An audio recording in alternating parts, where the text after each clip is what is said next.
Thank you, Nadia. Thank you, Brad. Thank you, especially, Iman, for sharing your personal stories and harrowing pictures from your work in Gaza. Before we open it up for questions, I'd just like to take this opportunity to do two very brief things. First, I'd like to call on Ra'ad Jarrar from the American Friends Service Committee, one of the co-sponsoring organizations, to come up here and just give us a very, very brief update on the humanitarian conditions that he witnessed on his recent trip to Gaza. And while Ra'ad makes his way up here, I'll take care of the second housekeeping item, which segues from Nadia's comments. We have here a draft Dear Colleague letter that we are hoping members of Congress can send to Secretary of State Kerry, which enumerates a number of additional cases of human beings, of children, being killed in deliberate, disproportionate, and indiscriminate attacks in the Gaza Strip last summer with U.S. weapons. Brad mentioned the fact that DCI Palestine documented more than 200 Palestinian children being killed with F-16s, U.S. supplied weapons at U.S. taxpayer expense.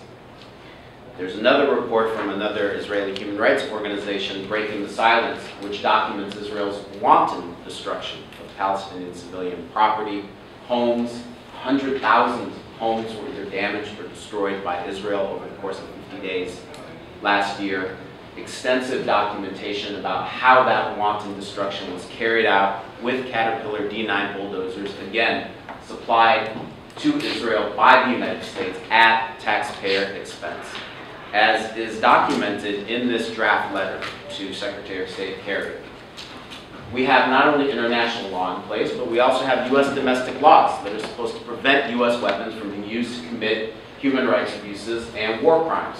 And what this draft letter does is ask Secretary of State Kerry to open an investigation into these incidents, examine these reports by DCI Palestine, by Adel, by Breaking the Silence, and to report back to Congress as to whether the Arms Export Control Act has been violated by Israel, whether the Leahy Law has been broken.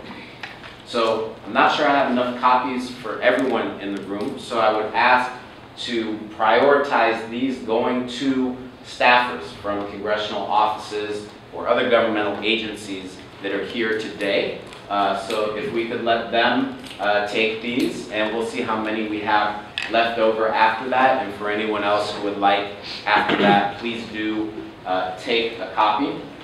We will be pushing for members of Congress to endorse and sign this letter during the August recess, and for congressional offices, you should be hearing from your constituents about that during that time. So let me pass that out and ask Ra'ad to come up and give us a brief update.